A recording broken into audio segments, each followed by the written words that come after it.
ભાવનગરના વાઘોડિયામાં એક જબરજસ્ત બબાલ ગઈકાલે થઈ ગઈ. કોંગ્રેસ અને ભાજપની વચ્ચે અનેક આપણે ગઈકાલે બબાલો જોઈ, અનેક એવી ઘટનાઓ જોઈ જેમાં કોંગ્રેસના નેતાઓ અને આમ આદમી પાર્ટી અને તેમજ ભારતીય જનતા પાર્ટીના નેતાઓ આમને સામને ક્યાંક આવી ગયા, કારણ કે એવા ઉમેદવારો જેની છેલ્લી ઘડીએ વિચારધારા બદલાઈ જાય એવા લોકો ફોર્મ ગઈકાલે પરત ખેંચવા ગયા હતા. ગઈકાલે છેલ્લી તારીખ હતી અને જેમને પણ ફોર્મ પાછા ખેંચવા હોય એમને ખેંચી લેવાના હતા. અને એટલે જ અનેક એવા ઉમેદવારો જે કોંગ્રેસમાંથી ઉમેદવારી કરવાના હતા અને અનેક એવા આમ આદમી પાર્ટીના નેતાઓ પણ જે આમ આદમી પાર્ટીમાંથી ઉમેદવારી કરવાના હતા એમણે ફોર્મ પાછા ખેંચવાની પ્રક્રિયા હાથ ધરી હતી. અને આને લઈને જ ક્યાંક કોંગ્રેસ જોવા જઈએ તો રોષમાં ભરાયું હતું કે રોષે ભરાયું હતું ને ભારતીય જનતા પાર્ટી ઉપર આક્ષેપ કરી રહ્યું હતું, પ્રહાર કરી રહ્યું હતું. આપણે કાલે અનેક એવી ઘટનાઓ જોઈ જ્યાં મારામારી સુધી વાત પહોંચી ગઈ છે.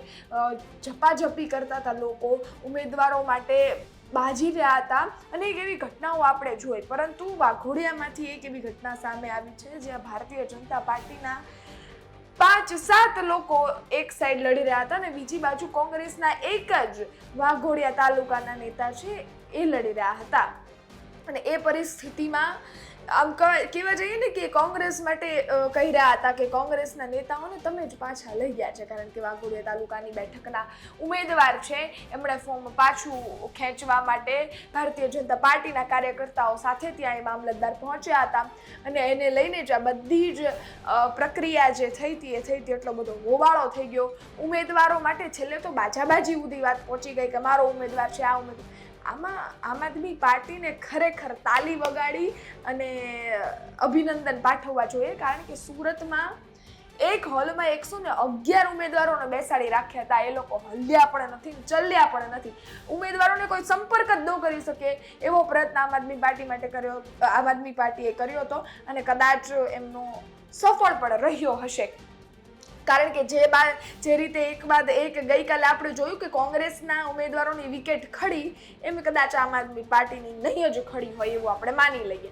ખેર, પરંતુ આ સમગ્ર બાબતે જે નેતા ત્યાં લડ્યા હતા એમનું નિવેદન પણ સામે આવ્યું છે. સૌપ્રથમ તેમને સાંભળીએ. અમારી આ ચૂંટણીની એક પ્રક્રિયા ચાલુ છે. આજે ખેંચવાની તારીખ હતી, આજે 15 તારીખે. એમાં ભાજપની આ સરકારે એમ કહે છે કે અમે અમારી આટલી સારી સીટો, અમે સારું કામ કર્યું એટલે અમને એમ કહે છે. પણ એની જગ્યાએ ભાજપે શું કર્યું? ભાજપે કેવળ અમારા ઉમેદવારોને ખોટી રીતે પ્રલોભન આપીને, અને પ્રલોભન આપતા ના સમજાય તો ધાક ધમકી આપીને, પૈસાની લાલચો આપીને અમારા ઉમેદવારો ખેંચી ગયા છે. અને એટલા માટે જ અમે સતત લડતા રહ્યા છે. આજે પણ અમારા અહીં વાઘોડિયાની અંદર અમે 117 સીટો પર અમે આજે લડીએ છીએ. હા, કે લડી રહ્યા છે.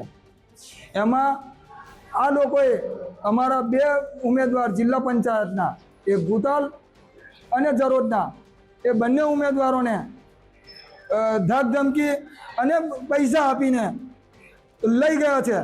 તો શું એ પાર્ટી પાસે પૈસા છે એટલે પૈસાનું આ રીતે કરવાનું?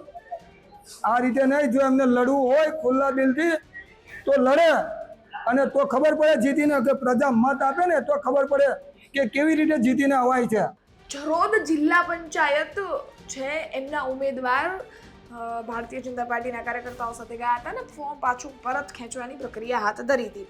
પરંતુ આ મામલે આપણે સાંભળ્યા હતા કોંગ્રેસના નેતાને, એમણે પણ વાત કરી, ભારતીય જનતા પાર્ટી પર આક્ષેપ મૂક્યા. પરંતુ એક સવાલ થાય કે કોઈ પણ ઉમેદવાર ઉમેદવારીનો ફોર્મ ભરે છે અને ત્યારબાદ એમને ત્યાંથી ટિકિટ મળે છે અને ઉમેદવાર તરીકે જોવા જઈએ તો એમને ટિકિટ અપાય છે ને ઉમેદવારી લડવાના હોય, પરંતુ છેલ્લી મિનિટે એવું તો શું થઈ જાય કે એમની વિચારધારણા જ બદલી લે. પાછા ઉમેદવારો બહુ ડાયા હોય ને કે દબાવે ધમકાવે તો ફોર્મ પાછા ખેંચી લે. અને એ જે પક્ષે એને ઉમેદવારી આપી છે એમનાથી વિરુદ્ધ એટલે થઈ ગયા કારણ અને થઈ જાય.